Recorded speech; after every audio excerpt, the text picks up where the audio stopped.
Bienvenidas y bienvenidos a esta exploración a fondo. Hoy nos metemos de lleno en el Mediterráneo, un mar que es mucho más que agua, cuna de imperios, cruce de caminos y hoy, un punto ecológico y geopolítico bastante candente. Usaremos extractos de Wikipedia como base. Exacto. Vamos a ver su geografía, que es muy particular, su historia, que es, increíblemente densa, también la geología, que tiene episodios casi de ciencia ficción, su ecología tan singular y, claro, los desafíos a los que se enfrenta ahora mismo. La idea es conectar un poco todo, ¿no? Para tener una visión completa basándonos en la información de las fuentes. Perfecto, pues al agua. Empecemos por lo básico, lo físico. Es un mar casi cerrado, ¿verdad? Sí, esa es la clave. El estrecho de Gibraltar, ¿eh? Es una puerta muy, muy estrecha, apenas 14 kilómetros. Y eso lo condiciona casi todo. Cubre unos 2,5 millones de kilómetros, que suena muchísimo, pero en realidad es menos del 1% de la superficie de los océanos. Ostras, qué poco en comparación. Sí, sí. Y la profundidad media, unos 1.500 metros. Pero ojo, tiene puntos como la fosa de Calipso, en el Jónico, que baja de los 5.100 metros. Tela. Y está rodeado de tierra por casi todos lados. Europa, África, Asia. Eso le da el famoso clima mediterráneo, supongo. Justo. Veranos cálidos y secos, inviernos suaves y húmedos. Y ese clima, a su vez, provoca una evaporación altísima, Más de lo que llueve y aportan los ríos. mucho más. Y esa pérdida constante de agua es fundamental para entender luego la salinidad, las corrientes, todo. Además, no es un bloque homogéneo, está lleno de subdivisiones, el Adriático, el Egeo, el Tirreno, Alborán, cada uno con sus cosillas. Es un mosaico. Y baña muchísimos países, claro, y miles de islas. Sicilia y Cerdeña las más grandes, ¿no? Sí, en área y población. Y la temperatura del agua pues varía, pero se mantiene templada, mínimo unos 12 grados Celsius en invierno, y en verano puede llegar a 28 grados Celsius en algunas zonas. Vale, pero si decimos Mediterráneo pensamos en historia al momento. Fue como la M30 de la antigüedad, ¿no? Totalmente. Imagina, los egipcios, los minoicos, comerciando hace milenios. Luego llegaron los griegos, los fenicios, fundando colonias por todas partes. Y entonces, llegan los romanos. Y aquí la cosa se pone muy interesante. El Mare Nostrum. Exacto, nuestro mar. Y no era broma, ¿eh? Llegaron a controlar absolutamente todas las costas. Todas. Fue, un lago romano. Algo único. Un control total que se fragmenta con la caída de Roma occidental. El testigo lo recoge Bizancio y después, en el siglo VII, Irrumpe el Islam desde Arabia. Una expansión rapidísima que cambió la faz de la cuenca. Norte de África, Iberia. y no solo políticamente. No. Trajeron cultivos nuevos a Europa, que hoy son básicos. La caña de azúcar, el arroz, naranjas, limones, espinacas, berenjenas. Y fíjate, palabras como aceite o aceituna vienen del árabe al-zait. Ellos siguieron y mejoraron la producción de aceite de oliva. Qué curioso. Aunque las rutas comerciales se vieron afectadas, algunas ciudades como Venecia o Génova supieron adaptarse y prosperar, sobre todo con las cruzadas. Sí, y más tarde, claro, el Imperio Otomano se convierte en la potencia dominante en el este, sobre todo tras la caída de Constantinopla en 1453. La batalla de Lepanto, en 1571, fue un punto de inflexión naval, aunque no el fin de su poder. Desde luego. Y no hay que olvidar a los piratas berberiscos del norte de África, un problema durante siglos, ¿eh? Se habla de más de 1 millón de europeos capturados como esclavos entre los siglos XVI y XIX. Una barbaridad. Y también fue clave cómo las nuevas rutas oceánicas, a partir del XV, le fueron quitando algo de protagonismo comercial al Mediterráneo al poder rodear África. Pero estratégicamente siguió siendo vital. Gibraltar en manos británicas, las guerras napoleónicas, las guerras mundiales, siempre en el centro. Y el siglo XIX le dio una nueva vida con la apertura del Canal de Suez en 1869. De repente volvía a ser la ruta más corta y rápida a Asia. Claro. Y esa conexión, esa encrucijada, nos lleva a una realidad actual muy dura: las migraciones. Se le ha llamado cementerio. Es terrible. Sí, por las miles de personas ahogadas intentando cruzar. Italia, por ejemplo, ha recibido cientos de miles desde 2013, sobre todo de África subsahariana. Hubo operaciones como Mare Nostrum para intentar paliar la crisis. Es una cara muy amarga. Sí, una realidad que choca con la imagen turística. Cambiemos de tercio. Vayamos a las profundidades, la geología. Parece que ya no se considera un resto directo del antiguo Tetis. No. La idea actual es que es una cuenca más joven, el Neotetis. Se formó y se sigue formando por el choque entre la placa africana y la eurasiática. Y en esa historia hay un capítulo, bueno, alucinante. La crisis salina del Mesiniense, hace casi 6 millones de años. ¿Eso fue lo de que se secó? Suena a película. Pues sí, sí. Por movimientos tectónicos se cerró la conexión con el Atlántico en Gibraltar, y durante unos 600.000 años, ojo, la evaporación fue tan bestia que el mar se secó. Entero. Parcialmente o casi totalmente. Imagínate un desierto de sal gigantesco donde ahora está el mar. Dejó capas de sal de kilómetros de espesor en el fondo, más de 1 millón de kilómetros cúbicos de sal acumulada. 1 millón de kilómetros cúbicos de sal. Y el final de la historia es igual de espectacular, ¿no? La inundación. La inundación zancleana hace unos 5,3 millones de años. ¡Pum! Se rompe la barrera de Gibraltar y el Atlántico entra a lo bestia. ¿Cómo de bestia? Se calcula un caudal 1000 veces mayor que el del Amazonas hoy. 1000 veces. Pudo rellenar toda la cuenca en menos de 2 años. Una cascada de proporciones bíblicas. ¡Qué locura! Normal que el fondo marino sea complejo después de todo eso. Cuencas, volcanes submarinos como el Marsili, que decías que es más grande que el Etna. Sí, el Marsili en la cuenca tirrénica es enorme. Y la Jónica, con la fosa de Calipso, el punto más profundo. También está la dorsal mediterránea, que es como una cordillera submarina, y estructuras impresionantes como la escarpa de Malta. Una escarpa. Un acantilado. Exacto. Un acantilado submarino de piedra caliza de unos 250 kilómetros de largo y que en algunos puntos tiene hasta 3,5 kilómetros de altura, formado por fallas, lleno de cañones submarinos, una geología muy activa, muy accidentada. Vale, entiendo. Y toda esta geografía y geología, claro, afecta a cómo se mueve el agua. Mencionaste antes la alta evaporación. ¿Cómo se compensa eso? ¿Por qué no baja el nivel? Por Gibraltar, otra vez. Por ahí entra un chorro constante de agua del Atlántico, unos 70.000 metros cúbicos por segundo. 70.000 metros cúbicos. Sí, sí. Es agua más fría y menos salina. Sin esa entrada, el nivel del mar bajaría como 1 metro al año. ¡Madre mía! ¿Y qué hace ese agua atlántica una vez dentro? Pues circula hacia el este, principalmente por la superficie, siguiendo la costa africana. Y al ir hacia el este se calienta y se evapora más, ¿no? Se vuelve más salada. Exacto. Se calienta, aumenta su salinidad y, por tanto, su densidad, especialmente en la zona más oriental, en el Levante. Allí, al ser más densa, se hunde Ah. y forma una masa de agua característica, el agua intermedia levantina, o LEIW por sus siglas en inglés. Esta agua, más salada y relativamente cálida, viaja luego hacia el oeste, pero a profundidades medias. Por debajo del agua atlántica que entra. Justo. Y es esta agua intermedia la que principalmente sale del Mediterráneo por Gibraltar, en profundidad. Es como una cinta transportadora de 2 niveles, ¿sí? ¡Qué interesante! Y además hay otro proceso. En invierno, en zonas como el Adriático, el Egeo o el Golfo de León, vientos muy fríos, como la Bora, enfrían muchísimo el agua superficial. Tanto que se vuelve muy densa y se hunde hasta el fondo, formando el agua profunda del Mediterráneo. Un ciclo complejo. ¿Y cuánto tarda el agua en renovarse? Pues se estima que el tiempo de residencia es de unos 100 años. 100 años. Eso significa que si algo cambia, tarda mucho en notarse, pero también en arreglarse. Lo hace muy sensible a cambios a largo plazo, como el cambio climático. Muchísimo. Es muy vulnerable. Y ya se están viendo los efectos, ¿eh? Hay un calentamiento clarísimo. Y no solo en la superficie, sino en toda la columna de agua. ¿Y qué se espera que pase? Pues que aumente más la salinidad. Y también la estratificación. O sea, que las capas de agua, superficial, intermedia, profunda, se separen más, como si echaras aceite sobre agua. Y eso dificulta la mezcla. Exacto. Dificulta la mezcla vertical, el transporte de oxígeno hacia el fondo y de nutrientes hacia la superficie. Afecta a toda la circulación y a la biogeoquímica. De hecho, parece que el Mediterráneo oriental ya se ha convertido en una fuente neta de CO2 a la atmósfera, en lugar de absorberlo. Vaya. Y las olas de calor marinas, episodios donde el agua se calienta muchísimo, son cada vez más frecuentes e intensas.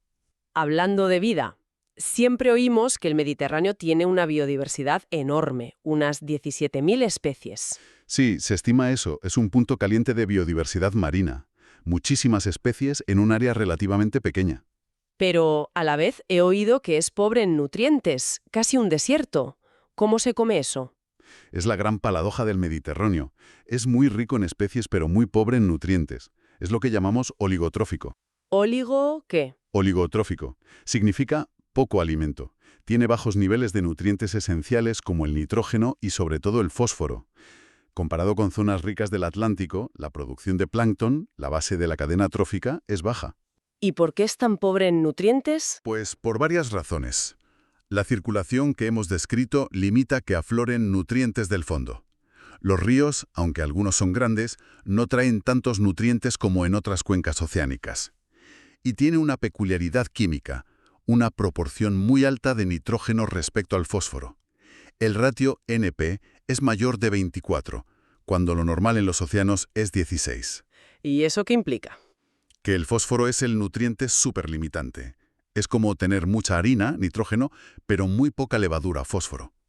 Esto favorece a organismos muy pequeños, como el picofitoplancton y las bacterias, que son muy eficientes usando ese poquito fósforo que hay. Entendido. O sea, muchas especies adaptadas a vivir con poco.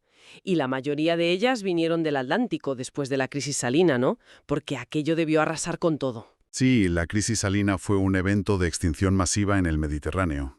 La vida marina actual es, en su inmensa mayoría, de origen atlántico. Entró cuando se reabrió Gibraltar. Claro. Tenemos especies emblemáticas como la foca monje. Sí, que está en peligro crítico de extinción, lamentablemente. Y comentabas antes algo de las orcas.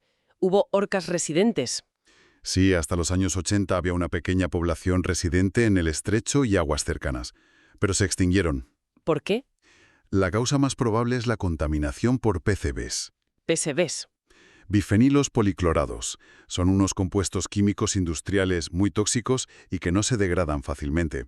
Se acumulan en la grasa de los animales, subiendo por la cadena alimentaria. Y afectan más a los depredadores tope, como las orcas. Exactamente. Afectan a su sistema inmune, a la reproducción. Es un ejemplo tristísimo de cómo la contaminación invisible puede acabar con poblaciones enteras. Uf. Y eso nos lleva directamente a los desafíos ambientales, que en el Mediterráneo parecen enormes. Lo son. El Mediterráneo está bajo una presión brutal. La contaminación es uno de los grandes problemas. Se calcula que cada año se vierten unos 650 millones de toneladas de aguas residuales, muchas sin tratar adecuadamente. 650 millones de toneladas. Más los vertidos industriales, metales pesados como mercurio y plomo, fertilizantes agrícolas que llegan por los ríos y, por supuesto, los plásticos. La concentración de microplásticos es de las más altas del mundo. Es una sopa de plástico en algunas zonas. ¡Qué horror! Y a eso se suma el tráfico marítimo, que es bestial. Es una de las rutas marítimas más transitadas del planeta. Has mencionado el Canal de Suez. Bueno, pues cada día cruzan el Mediterráneo entre 250 y 300 petroleros. Transportan el 20% del petróleo mundial. El riesgo de derrames es constante, entonces. Constante. Aunque no siempre sean grandes catástrofes mediáticas, los pequeños y medianos derrames son frecuentes y suman mucho impacto.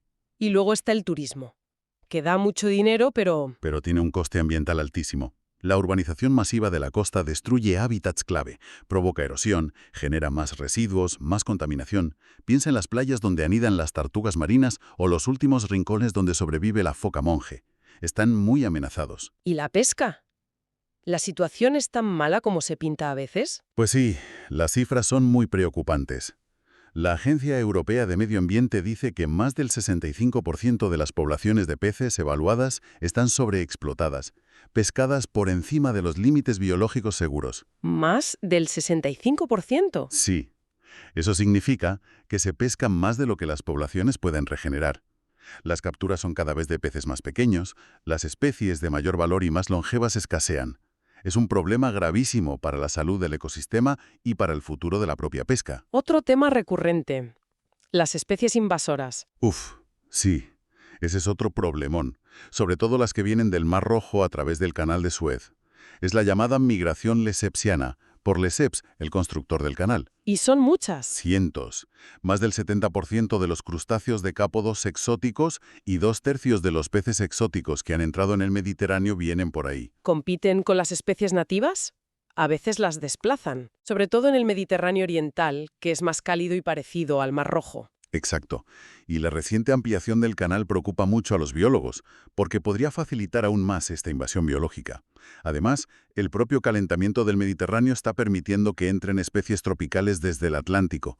El mar está cambiando. Y el cambio climático, además de calentar el agua, sube el nivel del mar. Efectivamente. Las proyecciones indican subidas significativas para finales de siglo. Esto es una amenaza directa para zonas costeras bajas muy pobladas. Como el delta Nilo que mencionabas. Sí, se habla de que una subida de solo 30 centímetros podría desplazar a 500.000 de egipcios, o zonas de Malta, Venecia, el delta del Ebro aquí. Además, la subida del nivel del mar provoca que el agua salada penetre en los acuíferos costeros, contaminando reservas de agua dulce vitales. Es un efecto dominó. Y no podemos olvidar que es una zona sísmicamente activa. Terremotos, volcanes. Claro, la geología sigue activa. El riesgo de terremotos, como el que provocó el tsunami de Messina en 1908 con más de 120.000 muertos, es real. Y tenemos volcanes activos como el Vesubio, el Etna, Stromboli, forman parte del paisaje y del riesgo mediterráneo. Bien, pues haciendo un poco de recapitulación. Tenemos un mar casi cerrado, una geografía única que ha modelado la historia de Occidente, una geología espectacular, con eventos cataclísmicos y una recuperación asombrosa, una ecología muy particular, adaptada a la escasez, pero increíblemente diversa, y que ahora mismo se revela muy, muy frágil. Y sobrevolando todo esto, una presión humana descomunal. Contaminación, sobreexplotación, cambio climático. Un laboratorio, un microcosmos donde se concentran muchos de los grandes desafíos globales, pero en una cuenca relativamente pequeña y densamente poblada. Los romanos lo llamaron Mare Nostrum, un mar que unía, que era el centro de su mundo. Viendo todos estos problemas que son compartidos por todos los países ribereños, la contaminación no entiende de fronteras, ni el cambio climático, ni la gestión de la pesca, ni las migraciones. Uno se pregunta si podría surgir un nuevo sentido de mar nuestro. Un mar nuestro, pero en clave de responsabilidad compartida. Exacto. Una responsabilidad colectiva para afrontar estos desafíos comunes. ¿Seremos capaces de encontrar ese equilibrio entre los usos humanos, la economía y la necesidad urgente de proteger este patrimonio natural y cultural que es único? Esa es la gran pregunta, ¿no? ¿Cómo equilibrar nuestra dependencia y nuestro impacto sobre este mar con la obligación de conservarlo para el futuro? Esa es, yo creo, la cuestión fundamental que queda abierta. Encontrar ese equilibrio es quizá el mayor reto para todos los pueblos del Mediterráneo en este siglo XXI. ¿Podremos colaborar para asegurar su futuro o seguiremos por el camino de los intereses particulares y la inacción hasta que sea demasiado tarde? Es algo sobre lo que pensar. Una reflexión muy necesaria para cerrar esta inmersión en el complejo, fascinante y también amenazado mar Mediterráneo.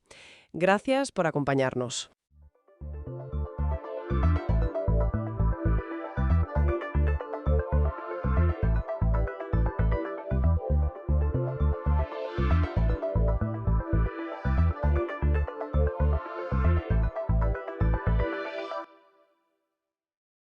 Bienvenidas y bienvenidos a esta nueva exploración. Hoy nos vamos a meter a fondo con un proceso que es, bueno, esencial para la vida. El ciclo del carbono. ¿Qué es exactamente? ¿Cómo funciona este sistema planetario? Pues sí, vamos a analizarlo basándonos en la información del artículo de Wikipedia sobre el ciclo del carbono. Es un tema, complejo, no nos engañemos, pero es que es fundamental. Totalmente. Piensas que el carbono es la base de todo lo orgánico, de la vida, y también está en rocas, como la caliza. O sea, está por todas partes. Exacto. Y nuestra idea hoy es pues desentrañar un poco cómo se mueve este elemento, ¿no? Entre la Tierra, el aire, los mares, incluso dentro del planeta. Y sobre todo, entender por qué ese movimiento constante es tan vital para que la Tierra sea como es. Y claro, no podemos obviar cómo hemos metido mano los humanos en todo esto. Sobre todo desde la revolución industrial, hemos alterado bastante el ciclo natural. Mm. Y las consecuencias, pues ya las vemos. Como ese récord de dióxido de carbono en la atmósfera en 2024, ¿no? Que superó las 422 partes por millón. Una barbaridad. Una cifra que impresiona, la verdad. Vale, pues vamos a ello. Empezamos por lo básico. Venga. A ver, el ciclo del carbono es uno de esos grandes ciclos biogeoquímicos, como el del agua o el nitrógeno, ¿verdad? Eso es.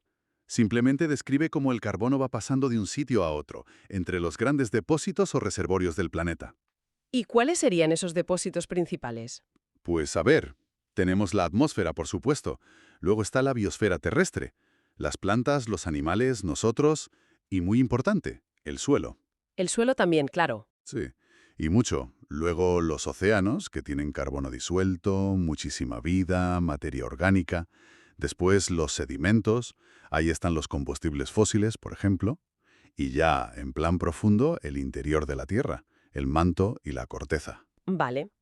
¿Y este carbono se mueve entre todos estos sitios por procesos de todo tipo? Químicos, físicos, geológicos Geológicos y biológicos, claro. y biológicos, exacto. Fíjate, un dato que me llamó la atención. El océano tiene la mayor reserva activa de carbono cerca de la superficie. Sí, sí. Muchísimo más que la atmósfera o toda la vida terrestre junta. Es un jugador clave. Ya. Y bueno, en teoría, de forma natural, todos estos movimientos de carbono tienden a estar más o menos equilibrados a largo plazo. Mantendrían los niveles estables. Eso es, si no fuera por nuestra intervención, claro, que es lo que está desequilibrando la balanza ahora mismo y muy rápido. Para entenderlo mejor, creo que es útil eso de distinguir entre el ciclo rápido y el ciclo lento, ¿no? Sí, es una buena forma de verlo. Son como dos marchas del mismo sistema. Vale. El ciclo rápido, que también se llama biológico, funciona a escalas de tiempo más cortas. Años, décadas, quizá siglos. Lo que vemos más en el día a día, digamos. Exacto. Mueve el carbono entre la atmósfera, las plantas, los animales, el suelo superficial, la parte de arriba del océano. Aquí entran cosas como la fotosíntesis, la respiración, la descomposición. Aquí encajaría lo de las estaciones, ¿verdad? Cómo sube y baja el CO2 en la atmósfera cada año. Justo, Sobre todo en el hemisferio norte, que hay más tierra y plantas. eso es. Las plantas absorben CO2 en primavera y verano para crecer, y luego se libera más cuando la materia orgánica se descompone en otoño e invierno. La famosa curva de Killing lo muestra perfectamente. La gráfica esa de Mauna Loa, sí. Esa misma. Es un reflejo directo del ciclo rápido. Y luego, por otro lado, está el ciclo lento, El geológico. el geológico, o ciclo profundo. Ese ya opera en escalas de millones de años. Es el que mueve el carbono por las rocas, el océano profundo, la corteza terrestre, incluso el manto. Procesos como volcanes, formación de rocas. Exacto. La tectónica de placas, la meteorización de las rocas, todo eso pertenece a este ciclo muy lento. Vale, pues si te parece, vamos a profundizar primero en el ciclo rápido, que es el que nos afecta más directamente, ¿no? Empecemos por la atmósfera. Perfecto. A ver, en la atmósfera el carbono está principalmente como dióxido de carbono, CO2. Y también hay metano, CH4, pero mucho menos. Ambos son gases de efecto invernadero. Se atrapan calor. El metano es más potente molécula a molécula, pero el CO2 es mucho más abundante y dura más tiempo allá arriba, así que su efecto total en el calentamiento es mayor. ¿Y cómo sale el CO2 de la atmósfera en este ciclo rápido? ¿Quién se lo come? Pues básicamente por dos vías principales. Una es la fotosíntesis. Las plantas en tierra y el fitoplancton en el mar lo usan para crecer. La base de la vida. Exacto. Y la otra vía importante es que se disuelve directamente en el agua, sobre todo en los océanos. El CO2 pasa del aire al agua y reacciona formando ácido carbónico. Y eso lleva a la acidificación del océano. Claro. Precisamente. Ese es el mecanismo. Es curioso porque la fuente menciona hasta predicciones a larguísimo plazo. Casi de ciencia ficción. Ah, ¿sí? ¿Cómo cuáles? Pues que por cambios en el Sol, en unos 600 millones de años, las rocas podrían absorber tanto CO2 que ya no quedaría suficiente para la fotosíntesis de muchas plantas. Vaya, 600 millones de años. Y que el ciclo podría incluso pararse si se evaporan los océanos y se detiene la tectónica de placas en 1000 o 2000 millones de años. Da vértigo pensar en eso. Desde luego. Son escalas de tiempo que se nos escapan. Pero bueno, volviendo a lo más cercano, hablemos de la biosfera terrestre. Vale, el carbono en los seres vivos de la Tierra. Sí, en plantas, animales, microbios, todo eso suma unas 500 gigatoneladas de carbono. Pero ojo, que el suelo tiene mucho más. ¿Ah, sí? Sí, se calcula que unas 1500 gigatoneladas en el suelo, como materia orgánica. 3 veces más que en toda la vegetación viva. ¡Qué barbaridad! No lo hubiera dicho. ¿Y cómo devuelve carbono esta biosfera terrestre al sistema? Pues por varias vías. La respiración, tanto de plantas como de animales, libera CO2. La descomposición de la materia muerta en el suelo por los microbios también libera CO2 y esto es un flujo enorme, la llamada respiración del suelo. Mm. Luego están los incendios, claro, que queman la biomasa y liberan carbono muy rápido. Y parte del carbono también se va por los ríos hacia el mar. Has dicho que la respiración del suelo es un flujo enorme. Hay un dato de 2008 que me dejó pensando. Decía que liberaba unas 98.000 millones de toneladas de CO2 al año. Sí, es una cifra gigantesca. Era como 3 veces más que lo que emitíamos los humanos quemando fósiles en ese momento. Sí, sí, impresiona. Pero hay que entenderlo en su contexto. Esa salida tan grande forma parte del ciclo natural y en principio está compensada por la entrada de carbono al suelo, hojas que caen, raíces que mueren. El sistema está en equilibrio. Claro. El problema es cuando nosotros alteramos ese equilibrio. Por ejemplo, si el calentamiento global hace que los microbios del suelo descompongan la materia orgánica más rápido de lo que las plantas pueden fijar carbono nuevo. Ahí es donde se produce un desajuste. Entendido. Pasemos al océano entonces. Decías que es el mayor almacén activo. ¿Cómo funciona ahí el ciclo? Pues hay que distinguir entre la superficie y el fondo, digamos. La capa superficial, los primeros metros, está en contacto con el aire e intercambia CO2 bastante rápido, en años o décadas. Vale. Pero la inmensa mayoría del agua está en la profundidad. Y ese océano profundo almacena una cantidad brutal de carbono, unas 50 veces más que toda la atmósfera. 50 veces. ¿Y cómo baja el carbono hasta ahí abajo? ¿Y cómo sube? Pues el intercambio entre superficie y fondo es muy lento. Hablamos de siglos. Lo regula la circulación termohalina, esa especie de cinta transportadora oceánica global. La gran corriente. Esa misma, movida por diferencias de temperatura y salinidad. Va mezclando las aguas muy despacio. Por eso el océano profundo es un almacén tan bueno a largo plazo, pero también reacciona muy lentamente a los cambios que pasan arriba. ¿Y qué pasa con el carbono una vez entra en el océano? Pues como decíamos, entra disolviéndose. Y ahí el fitoplancton, las algas microscópicas, lo usan para la fotosíntesis. Son la base de la cadena alimentaria marina. Y otros bichos lo usan para sus conchas, ¿no? Exacto, para hacer sus esqueletos o conchas de carbonato cálcico. Y aquí entra en juego la famosa bomba biológica. La bomba biológica. Suena importante. Mismos mueren, o a través de sus excrementos, parte de ese carbono, orgánico y de las conchas, se hunde. La nieve marina. Poéticamente sí. Es un transporte activo de carbono desde la superficie hacia el interior y el fondo del océano. ¿Y es muy relevante para el clima? Fundamental. Se calcula que esta bomba mueve unos 11.000 millones de toneladas de carbono al año hacia adentro. Sin ella, se estima que el CO2 en el aire sería unas 400 partes por millón más alto. ¡Guau! Sería otro planeta. Totalmente. Pero, ¿todo lo que se hunde llega al fondo y se queda ahí? ¿Qué va, qué va? Es un viaje complicado. Una célula de fitoplancton sola tardaría años en hundirse y se descompondría antes. Pero a menudo se agrupan. Por ejemplo, en los pellets frecales del zooplancton que se las come. Ah, vale.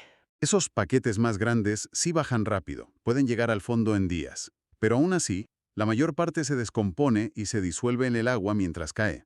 Al final, solo una pequeña fracción, quizá un 1%, llega al lecho marino y se entierra en los sedimentos. Y ahí ya pasa al ciclo lento. Antes de ir al ciclo lento, mencionaste la conexión tierra-mar por los ríos. Cierto, se nos olvidaba. El agua de los ríos arrastra carbono desde la tierra, restos de plantas, materia del suelo, hacia los lagos y el mar. ¿En qué forma viaja ese carbono? Pues disuelto, orgánico como DOC, o inorgánico como DIC, bicarbonato. O en partículas, POC.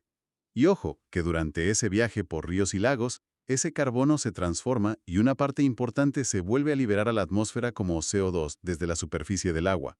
No es solo transporte pasivo. Hasta los virus pintan algo aquí, lo dice la fuente. Sí, es curioso. Parece que actúan como reguladores. Infectan y matan muchísimos microbios, tanto en el mar como en tierra. ¿Y eso qué efecto tiene? Pues al romper las células, se llama lisis, liberan carbono y nutrientes que otros microbios pueden usar. Así influyen en quién se come a quién y a qué velocidad se ciclan los materiales. Podrían ser importantes sobre todo en tierra y agua dulce, afectando cuánto carbono se queda o se va. Qué intrincado es todo. Bueno, hemos visto el ciclo rápido. Ahora propongo que nos vayamos a las escalas de tiempo geológicas. El ciclo lento. ¿De acuerdo? El ciclo geológico. Aquí hablamos de la inmensa mayoría del carbono del planeta que está guardado en las rocas, en la litosfera. ¿En qué tipo de rocas? Pues un 80% más o menos está en rocas carbonatadas, calizas, dolomías, que se formaron sobre todo por acumulación de conchas marinas en el pasado. Vale. ¿Y el otro 20%? El otro 20% está en forma de querógenos. Querógenos. Suena combustible. Bueno, son la materia prima. Son restos de materia orgánica, sobre todo terrestre, que se enterraron en sedimentos y se cocinaron a medias, digamos. No llegaron a ser carbón o petróleo, pero es carbono orgánico atrapado en rocas como las lutitas. ¿Entendido? Entonces, si casi todo el carbono acaba en las rocas durante millones de años, ¿cómo vuelve a salir? Porque si no se acabaría agotando el carbono disponible, ¿no? Claro, tiene que haber una vía de retorno. Y la principal es el vulcanismo. ¡Ah, los volcanes! Sí, funciona por la tectónica de placas. Cuando una placa oceánica, con sus sedimentos llenos de carbonatos y querógenos, se mete debajo de un continente, subducción. Se hunde. Exacto. Al hundirse aumenta la presión y la temperatura. Las rocas carbonatadas se transforman y liberan CO2. Y ese CO2, como es un gas, sube con el magma y sale por los volcanes, fumarolas, fuentes hidrotermales. Y es mucha cantidad la que sale por los volcanes. Comparado con lo que movemos nosotros, poquísimo. Se estima entre 10 y 100 millones de toneladas de carbono al año, menos del 1% de lo que emitimos quemando fósiles. Ya. Pero a escala de millones de años, este goteo es fundamental. Repone el CO2 que otros procesos lentos, como la meteorización de rocas, van quitando de la atmósfera. Es como el termostato a largo plazo del planeta. La fuente se mete hasta en el manto profundo y el núcleo. Hablan de carbono ahí abajo. Sí, es fascinante, aunque difícil de estudiar. Se usan pistas indirectas. Diamantes que vienen de muy profundo, experimentos en laboratorio a presiones brutales. ¿Y qué sugieren? Pues que el carbono que baja con la subducción puede llegar hasta el manto inferior. Y allí no solo forma diamantes, también puede estar en otros minerales como la magnesita o como grafito. ¿Y se queda ahí para siempre? Esa es la gran pregunta. Hay teorías interesantes. Dicen que a esas presiones tan bestias, el carbono podría cambiar su forma de unirse al oxígeno. En vez de CO3, carbonato, formaría CO4, una estructura tridimensional. ¿Y eso qué implicaría? Pues que las rocas o magmas con ese CO4 serían muy diferentes, quizá mucho más densos o viscosos, y eso haría más difícil que ese carbono volviera a subir. Podría favorecer que se acumularan las profundidades del manto. Pero esto es investigación punta, ¿eh? Incluso en el núcleo, decías. Sí. Hay una hipótesis basada en cómo viajan las ondas sísmicas. No cuadra del todo con un núcleo solo de hierro y níquel. Parece que falta algo más ligero. Y el carbono es candidato. Podría haber carburos de hierro ahí abajo. Podría haber muchísimo carbono en el núcleo entonces. Podría ser una parte enorme del carbono total del planeta, sí. Aunque sigue siendo especulativo. Lo que queda claro es que el ciclo del carbono abarca todo el planeta, de arriba a abajo. Es increíble, la verdad. Y esto nos lleva de cabeza al punto clave. Nosotros, los humanos, y cómo hemos metido la pata en este sistema. Pues sí. Desde la revolución industrial hemos liado una buena. La principal perturbación es clara. Sacar y quemar combustibles fósiles a lo bestia. Carbón, petróleo, gas. Exacto, que no son más que carbono del ciclo lento, que llevaba millones de años guardado bajo tierra. Y nosotros lo estamos sacando y mandando a la atmósfera, al ciclo rápido, en un suspiro geológico. Es como abrir una presa enorme entre dos embalses que apenas se comunicaban. ¿Se sabe cuánto hemos movido? Las cifras marean. Hasta 2020 se calcula que habíamos liberado unas 450 gigatoneladas de carbono fósil. ¿450? Para que te hagas una idea, es casi tanto carbono como el que hay en todas las plantas y animales vivos del planeta. ¡Madre mía! Es una inyección brutal. Y rapidísima, en términos geológicos. Y no es solo quemar cosas. También está lo del cemento, ¿no? Sí, al fabricar cemento se calcina piedra caliza y eso libera el CO2 que contenía la roca. Y luego están los compuestos sintéticos que hemos creado, como los halocarbonos. Los CFCs y esos. Existían antes, y aunque hay menos cantidad que de CO2, son gases de efecto invernadero súper potentes, y algunos además se cargaban la capa de ozono. Aunque con eso se tomaron medidas, ¿no? El protocolo de Montreal. Sí, afortunadamente. Se consiguió reducir mucho la producción de los peores para el ozono, pero siguen contribuyendo al efecto invernadero. Y además de añadir carbono al aire, también hemos cambiado cómo el planeta lo absorbe, sobre todo con la deforestación y los cambios de uso del suelo. Correcto. Cuando quitas un bosque para poner cultivos o construir, liberas el carbono de los árboles, claro. Pero a menudo también degradas el suelo y liberas parte del carbono que almacenaba. Y el nuevo uso, campo, ciudad, suele guardar mucho menos carbono que el bosque original. Así que reducimos la capacidad del paisaje para absorber CO2. El resultado de todo esto ya lo sabemos. El CO2 en la atmósfera disparado, más del 50% por encima de los niveles preindustriales, y eso causa el calentamiento global y la acidificación de los océanos. Sí, hay que decir que la naturaleza todavía nos echa un cable. Los sumideros naturales, la vegetación terrestre y los océanos siguen absorbiendo más o menos la mitad de lo que emitimos cada año. La mitad, menos mal. Sin ellos, el calentamiento iría mucho más rápido, desde luego. Pero ¿podemos contar con que sigan así para siempre? Esa es la gran incógnita, y preocupa bastante. Hay señales de que su eficacia podría estar bajando, o podría bajar mucho en el futuro con más cambio climático. ¿Por qué? Pues, por ejemplo, un océano más caliente disuelve menos CO2. Uno más ácido dificulta que los organismos hagan conchas. En tierra, más sequías, más olas de calor, más incendios, pueden hacer que los bosques y suelos pierdan carbono en vez de ganarlo. O sea que podrían empezar a ayudar menos. O incluso empeorar las cosas. Si los sumideros se debilitan, más CO2 se queda en el aire. Eso calienta más, lo que debilita más los sumideros. Es una retroalimentación positiva, un círculo vicioso, y es un riesgo muy serio. Y encima, el CO2 que ya hemos echado no se va a ir mañana. Ni pasado. Es un gas muy persistente. Una parte importante de lo que hemos emitido, quizá entre un 20 y un 35%, se va a quedar en la atmósfera durante siglos, incluso milenios. Tanto tiempo. Sí, solo los procesos geológicos lentísimos pueden retirarlo a esa escala. Así que ya tenemos un calentamiento comprometido para el futuro. Hagamos lo que hagamos ahora. Las consecuencias durarán muchísimo. Bueno, pues menudo repaso. Después de todo esto, si tuvieras que resumir, ¿cuáles serían las ideas claves sobre el ciclo del carbono? Pues yo diría dos cosas. Primero, que es un sistema súper dinámico e interconectado. El carbono no para de moverse entre aire, mar, tierra, rocas, Sí. a velocidades muy distintas, ¿no? El ciclo rápido y el lento. Y segundo, que existe un equilibrio natural muy delicado en todo esto. Un equilibrio que nosotros hemos roto, básicamente. Sobre todo al desenterrar y quemar en 2 siglos el carbono que la naturaleza tardó millones de años en guardar. Hemos acelerado una parte del ciclo de forma brutal. Exacto. Hemos inyectado carbono a la atmósfera a un ritmo que no tiene precedentes geológicos, y eso está causando el cambio climático y la acidificación, como hemos visto. Lo cual nos deja con una reflexión final, ¿no? Pues sí, el ciclo geológico, a lo largo de eones, ha regulado el clima.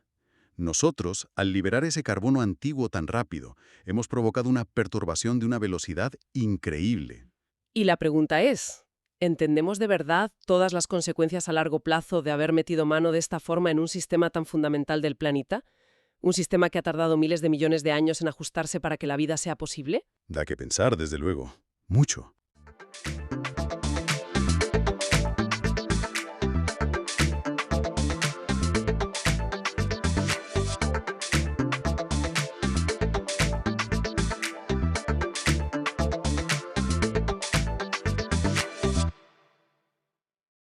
Bienvenidos a esta exploración en profundidad. Hoy vamos a sumergirnos en un informe clave, el futuro del empleo 2025 del Foro Económico Mundial. Esencial para entender qué viene. Sí, hola, es un análisis muy potente, la verdad. Se basa en encuestas a muchísimos empleadores globales, más de 1000. Cubriendo millones de trabajadores, ¿no? Millones, sí, en decenas de países e industrias. Nos da una foto, digamos, bastante nítida de lo que podemos esperar hasta 2030. Perfecto. Y nuestra idea aquí es destilar lo más importante de esa foto. Entender las grandes transformaciones, ¿no? ¿Qué empleos crecen, cuáles no? ¿Qué habilidades van a ser cruciales? Y cómo se preparan las empresas, claro, porque todo esto viene movido por gigantes. La tecnología, la transición ecológica, la economía, la geopolítica, bueno, y la demografía, claro. Estamos en un momento, complejo, pero también fascinante, ¿verdad? La economía con sus vaivenes, tensiones geopolíticas, la IA generativa que ha explotado. Pero bueno, también hay oportunidades enormes. Se están redibujando las reglas del juego laboral. Pues vamos a ver qué nos dice el informe sobre cómo navegar todo esto. Empecemos por los motores del cambio para estos próximos años, hasta 2030. La tecnología, como casi siempre, parece central. ¿Qué destaca? Pues mira, sin duda, el acceso digital. Para un 60% de los empleadores es el factor número uno, el más transformador. Es como la llave que abre la puerta a todo lo demás. Entiendo. Y claro, dentro de lo digital, la inteligencia artificial es la gran protagonista. Nada menos que el 86% de las empresas espera que la IA y el procesamiento de datos transformen sus operaciones. 86% es una cifra brutal.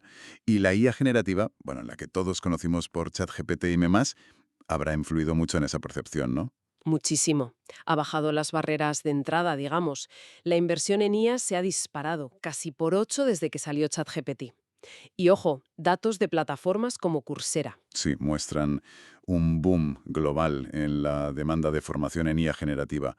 India y Estados Unidos a la cabeza. Y es curioso, la gente a nivel individual busca entender los fundamentos, pero las empresas ya van a lo práctico, a cómo aplicarla. Pero, a ver, ¿esta adopción de la IA es igual para todos? ¿Afecta a todos los sectores por igual? Qué va, es muy desigual. El sector tecnológico tira del carro, lógicamente, pero otros como la construcción pues van mucho más despacio. Ya, Y también hay brecha geográfica, mucha más difusión en economías avanzadas y de ingresos medios que en las de bajos ingresos, claro. claro.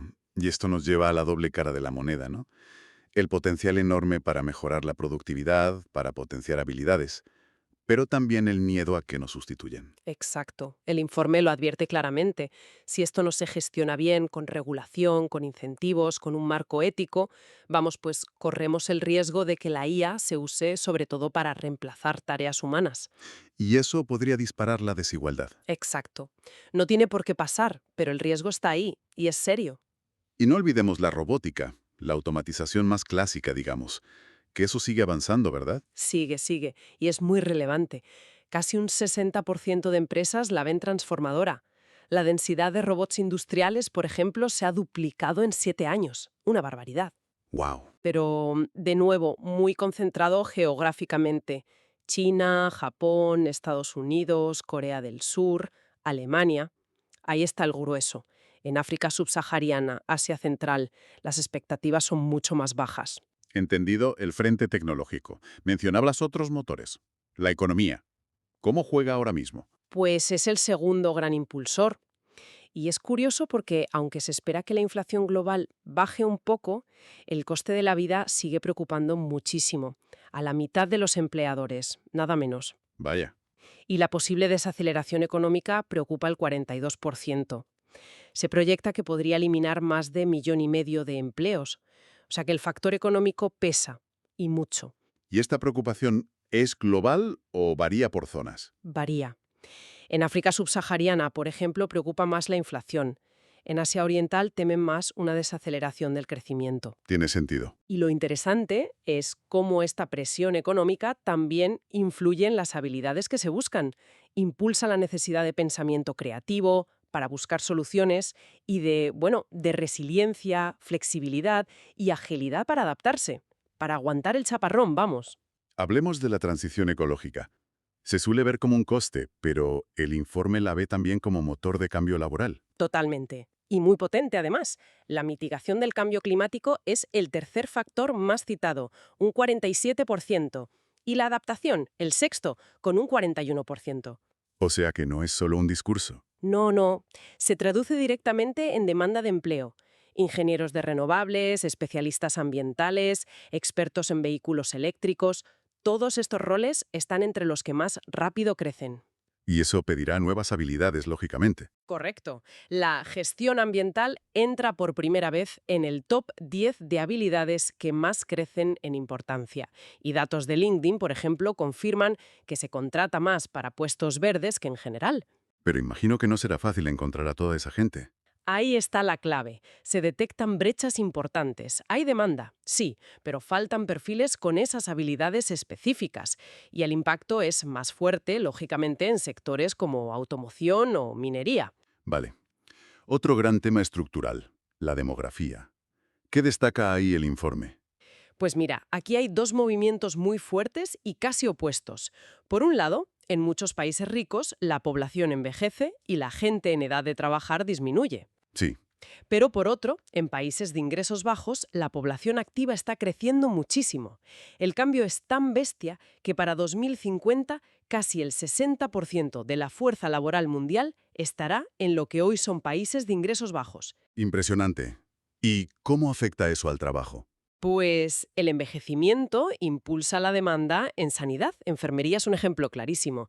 Y también hace más valiosas habilidades como gestionar equipos con gente de distintas edades o la mentoría. Claro. Y el crecimiento de población pues dispara la necesidad de educadores, de profesores. Pero ojo, también hay sombras. ¿Cómo cuáles? El envejecimiento crea pesimismo sobre si habrá suficiente talento disponible y podría acelerar la automatización para compensar. Y el crecimiento de la población joven, sobre todo en algunas zonas, es un desafío enorme. Hay que crear empleo de calidad para cientos de millones de jóvenes, un reto mayúsculo. Y el último gran motor que mencionaste, la geoeconomía. Tensiones globales, fragmentación. ¿Cómo se nota eso en el empleo? Pues es relevante para un tercio de los empleadores, un 34%. Vemos cómo las restricciones al comercio se han duplicado en pocos años, según la OMC. Uf, Eso genera incertidumbre, claro, sobre todo en zonas muy conectadas globalmente como Asia Oriental, Norteamérica, Oriente Medio. Y una consecuencia curiosa es que impulsa tanto la deslocalización, irse fuera a producir más barato, como la relocalización. exacto, traer producción de vuelta a casa, sobre todo si hay miedo a esas restricciones comerciales. ¿Y qué empleos y habilidades salen ganando con este panorama? Claramente los ligados a la seguridad, especialistas en gestión de riesgos, analistas de ciberseguridad y las habilidades, pues la propia ciberseguridad, la resiliencia de las organizaciones y también el liderazgo y la influencia para navegar estos entornos tan complejos. ¿Y los sectores más afectados? Pues los que dependan más de cadenas de suministro globales, automoción, minería, esos están más expuestos, lógicamente. Bien, hemos visto las fuerzas que mueven el tablero. Ahora, la gran pregunta. ¿Qué significa todo esto para los empleos concretos de aquí a 2030? ¿Habrá más o menos trabajo en general? A ver, la proyección general es de crecimiento neto, unos 78 millones de puestos más a nivel global. Eso es un aumento neto del 7%. Bueno, eso suena positivo. Sí, pero ojo, esta cifra esconde una realidad mucho más movida, una enorme rotación estructural. ¿Qué quiere decir esto? Que se espera crear 170 millones de empleos nuevos. 170 millones. Sí, pero al mismo tiempo se destruirán 92 millones de puestos actuales. O sea que casi una cuarta parte, un 22%, de los empleos de hoy se verán afectados por esta dinámica de crear y destruir. Es una agitación tremenda. Es muchísimo. Hay que tener en cuenta que esto es sobre empleos formales, ¿no? Sí, exacto. Se basa en un análisis de un subconjunto grande de empleo formal, no del total mundial absoluto, pero da una idea de la magnitud del cambio. Impactante esa cifra de rotación. Si miramos los empleos que crecerán más rápido en porcentaje, ¿quiénes son los protagonistas? Aquí la tecnología es la reina, sin duda. Los mayores crecimientos porcentuales, especialistas en Big Data, ingenieros fintech, expertos en IA y Machine Learning, desarrolladores de software. Lo esperado, sí. También fuerte crecimiento en seguridad de la información y, como decíamos, los ligados a la transición verde. Especialistas en vehículos eléctricos, ingenieros ambientales y también diseño digital, UI UX. Y en el lado opuesto, los que más rápido bajan en porcentaje. O secretarios administrativos, empleados de correos, gente que mete datos. La tecnología está cambiando esas funciones a toda velocidad. Pero el porcentaje no lo es todo. A veces, un crecimiento pequeño en un sector gigante son muchos empleos. ¿Dónde se espera el mayor crecimiento en números absolutos? Exacto. Y aquí la foto cambia bastante. Los mayores creadores de empleo en volumen son roles, digamos, centrales de la economía. Se proyecta un aumento enorme en trabajadores agrícolas, más de 35 millones. 35 millones. Sí, también conductores de reparto, trabajadores de la construcción, vendedores, gente en procesamiento de alimentos. Y luego, claro, la economía del cuidado, enfermería, trabajo social, cuidado personal y la educación, profesores. Es interesante ver esa mezcla. ¿Qué impulsa estos grandes números? Pues es una mezcla de todas las tendencias que hemos visto. La transición ecológica impulsa la agricultura sostenible, la construcción verde. La demografía tira del cuidado y la educación. La tecnología potencia el reparto por el e-commerce. Y la economía general sostiene roles como ventas. Y los mayores declives en números absolutos son los mismos que en porcentaje. En gran medida sí.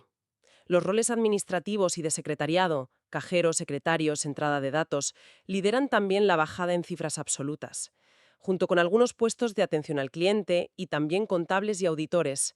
Ahí la automatización está haciendo bastante mella. Queda claro cómo estas grandes tendencias golpean de forma distinta, ¿no? Creando y destruyendo. La tecnología parece la más disruptiva en ambos sentidos. Totalmente. Es el principal motor tanto de creación, con los roles tech, como de destrucción, con los administrativos. Y es fascinante ver cómo el impacto de la IA generativa ya se empieza a notar. ¿En qué sentido? Pues en las proyecciones de declive para roles como diseñadores gráficos o secretarios jurídicos. Eso es algo que en informes anteriores no se veía tan claro, ya se empieza a ver el efecto directo. ¿Y las otras tendencias? ¿Son creadoras o destructoras netas de empleo? A ver, la geoeconomía, a pesar de las tensiones, se proyecta como creadora neta. Unos 5 millones más, sobre todo en logística y seguridad. Vale. La transición ecológica es claramente creadora neta. Unos 8 millones en total, sumando adaptación y mitigación. Impulsa roles verdes, pero también grandes sectores como agricultura y construcción adaptados. Bien. La demografía es una gran creadora neta. Unos 13 millones en total. Tira del cuidado, la educación, ventas, hostelería. ¿Y la economía? La economía es la única con saldo mixto. La desaceleración resta, 1 millón neto menos, pero la presión del coste de vida parece impulsar ligeramente 1 millón neto más, roles centrados en eficiencia. Y curiosamente, ahí entran los especialistas en IA. Muy interesante. Todo este baile de empleos nos lleva, claro, a las habilidades. Si el trabajo cambia tanto, lo que necesitamos saber hacer también tiene que cambiar radicalmente. Así es. El informe calcula que casi el 40%, un 39%, de las habilidades básicas que usamos hoy, bueno, pues habrán cambiado para 2030. Es una cifra enorme. ¿Un 39%? Pero dices que es menos que antes. Sí, curiosamente, en 2023 se estimaba un 44% y en 2020 un 57%. Parece que hay una cierta tendencia a la estabilización. ¿Y eso por qué? ¿Nos estamos adaptando mejor? Podría ser una mezcla. Quizás el shock inicial de la pandemia y la digitalización acelerada ya se ha asimilado un poco. Y también ha aumentado la formación. Ahora la mitad de los trabajadores dice haber recibido formación hace poco, frente al 41% en 2023. Las empresas se están poniendo las pilas. Parece que sí, invirtiendo más en adaptación. Pero vamos, que un 39% de cambio en habilidades básicas sigue siendo muchísimo. Y la disrupción esperada sigue siendo mayor en economías de ingresos bajos y medios. ¿Y cuáles son esas habilidades básicas ahora mismo? Pues el top 5 actual, según los empleadores, es pensamiento analítico, clave para el 86%. Pensamiento creativo, 77%. Luego un trío fundamental, resiliencia, flexibilidad y agilidad, juntas, un 75%. Motivación y autoconciencia, 73%. Y curiosidad y aprendizaje continuo, 72%. Vale. Desde 2023 el liderazgo y la influencia social, y la pareja y AB Big Data. En cambio, la fiabilidad y la atención al detalle, bueno, parecen perder algo de peso relativo. Mirando a 2030, ¿cuáles crecerán más en importancia? Aquí la tecnología vuelve a ser la protagonista. IA y Big Data es la número 1 indiscutible en crecimiento esperado, seguida muy de cerca por redes y ciberseguridad, y la alfabetización tecnológica general. Lógico. Pero, y esto es crucial, también siguen creciendo fuerte habilidades más humanas. El pensamiento creativo, la resiliencia, flexibilidad, agilidad y la curiosidad, aprendizaje continuo. Y como decíamos, la gestión ambiental se cuela en este top 10 de crecimiento. Y en el lado contrario, ¿qué habilidades pierden fuelle? Principalmente las habilidades físicas. Destreza manual, resistencia, precisión. Es la primera vez que esta categoría muestra un declive neto, negativo. Vaya. Y también habilidades cognitivas muy básicas como lectura, escritura, matemáticas elementales, quizás porque se dan por supuestas o son asistidas por la tecnología. Entonces, si juntamos importancia actual y crecimiento futuro, ¿cuál sería el cóctel de habilidades estrella para 2030? Pues el informe dibuja un núcleo muy claro: IA y Big Data, pensamiento analítico, pensamiento creativo, resiliencia, flexibilidad, agilidad, alfabetización tecnológica y liderazgo e influencia social. Esa parece ser la combinación ganadora, vamos. Mencionabas antes las brechas de habilidades. ¿Dónde se notan más esas diferencias entre lo que se necesita y lo que hay? Pues mira, la brecha más grande, tanto en importancia como en competencia actual, aparece en esa combinación de resiliencia, flexibilidad y agilidad. Parece que todo el mundo la necesita, pero no estamos tan preparados. Curioso. También hay brechas importantes en programación, alfabetización tecnológica, gestión de recursos, control de calidad y pensamiento analítico. Y un punto interesante con la destreza manual. Aunque baja en importancia general, en los roles específicos donde sigue siendo necesaria, a menudo combinada con tecnología, se requiere un nivel de competencia mucho más alto que antes. Es como una especialización. Volviendo a la IA generativa y su impacto en habilidades, el informe la ve como una sustituta directa de las habilidades humanas. No exactamente. Se basa en datos de Indeed y sugiere que la GenAI, hoy por hoy, tiene una capacidad baja o muy baja para sustituir la mayoría de habilidades humanas.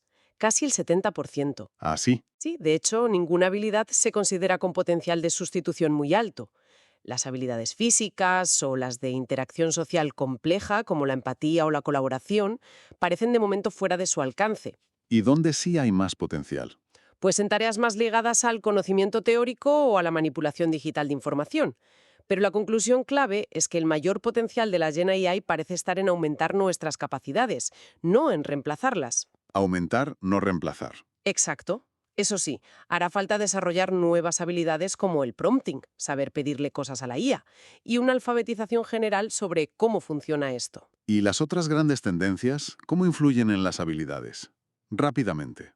Pues la geoeconomía tensa impulsa ciberseguridad, resiliencia, liderazgo y también ciudadanía global, entender otros contextos. Vale. La transición ecológica pide gestión ambiental y también se liga a esa ciudadanía global. Ajá.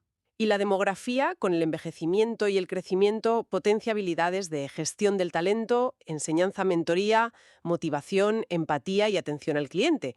Todo muy enfocado a las personas. Con este panorama de cambio en habilidades, la necesidad de formación y recualificación debe ser brutal. Brutal, sí.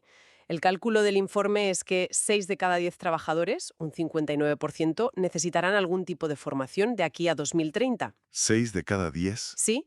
De ellos, la mitad podría ser una mejora en su puesto actual, lo que llaman upskilling. Un tercio necesitaría una recualificación más profunda para cambiar de rol, reskilling. Y preocupa que un 10%, más o menos, probablemente no reciba la formación necesaria. ¿Y esto es igual en todas partes? No, la necesidad es más acuciante en Norteamérica, por ejemplo, y en sectores como tecnología y telecomunicaciones. ¿Y quién paga la fiesta? ¿Quién financia esta formación masiva? Mayoritariamente los empleadores. El 86% de la formación viene de ahí. Luego está la formación gratuita, 27%, la financiación pública, 20%, y modelos mixtos público-privados, 18%. Las empresas invierten. ¿Esperando qué a cambio? Pues mejoras tangibles, claro.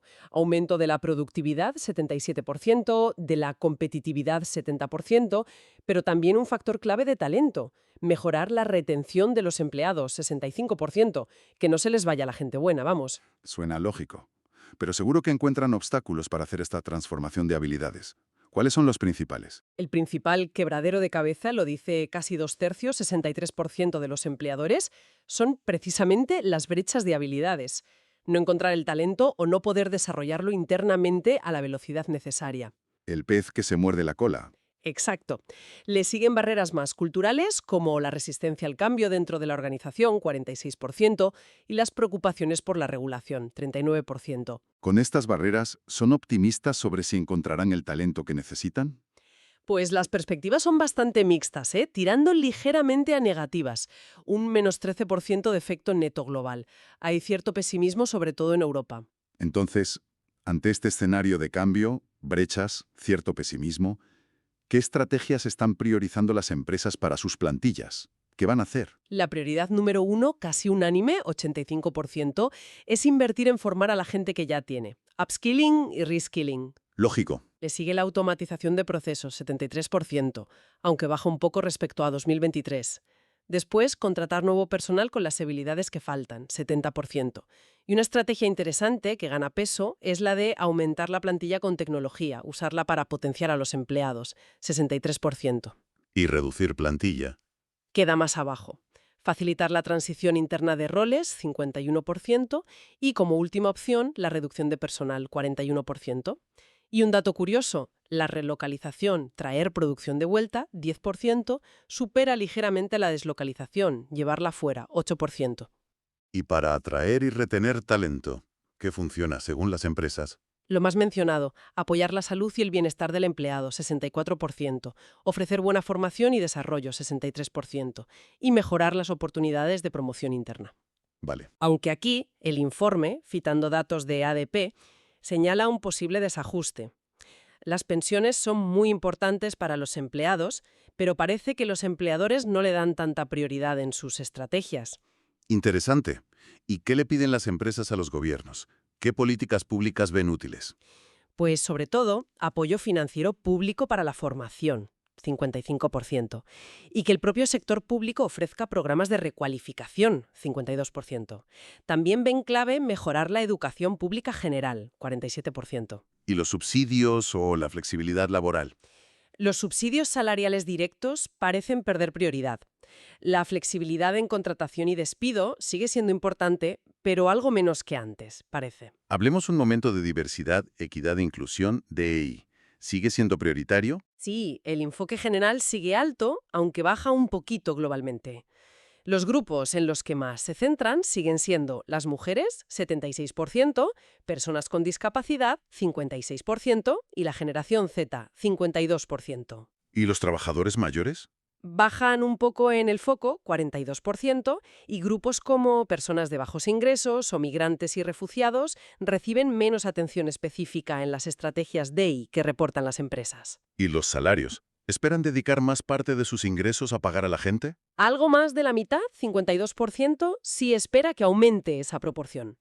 Las razones principales: alinear el sueldo con la productividad, 77%, y, claro, la necesidad de competir por el talento, que es escaso, 71%. Tiene sentido. Y el informe recoge datos de ADP que confirman que hay una prima salarial por nivel de cualificación, pero también que esa prima sigue siendo mayor para hombres que para mujeres. La brecha salarial de género persiste. ¿Mandando el título? Pues mira, la experiencia laboral sigue siendo el número 1, 81%, pero ojo, que las evaluaciones específicas de habilidades suben al segundo puesto, 48%. Ah, mira. Los títulos universitarios quedan terceros, 43%, y su importancia relativa parece bajar. En cambio, las pruebas psicométricas ganan terreno, 34%.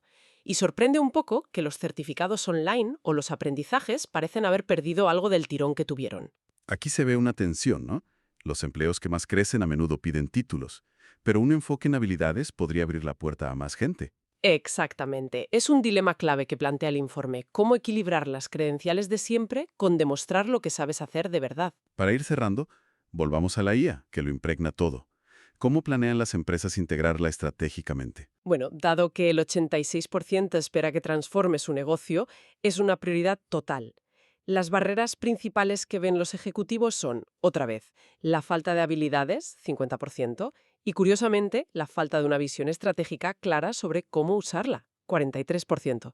No saben bien qué hacer con ella. Vaya. ¿Y cómo responden? Pues la respuesta principal es formar a la plantilla actual para que colabore con la IA, 77%. Luego, contratar talento específico, tanto para diseñar IA, 69%, como para trabajar con ella, 62%. Casi la mitad planea reorientar el negocio para aprovechar las oportunidades de la IA, 49%, y un 41% anticipa reducir plantilla donde la IA automatice tareas. Se ve la doble cara de nuevo. Sí, y datos de LinkedIn confirman que la concentración de talento en IA crece exponencialmente, sobre todo en tecnología, finanzas y educación. Ha sido una inmersión densa, pero fascinante. Si tuvieras que resumir los mensajes clave en pocas palabras, Diría esto: el futuro trae más empleo neto, sí, pero bajo la superficie habrá una agitación enorme, una gran rotación.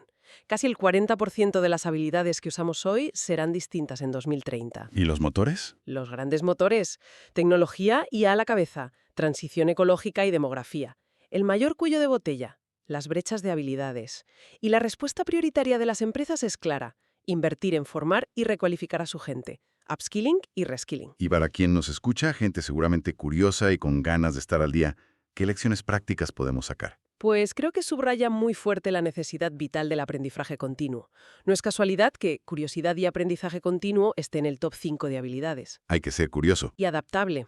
Esa combinación de resiliencia, flexibilidad y agilidad.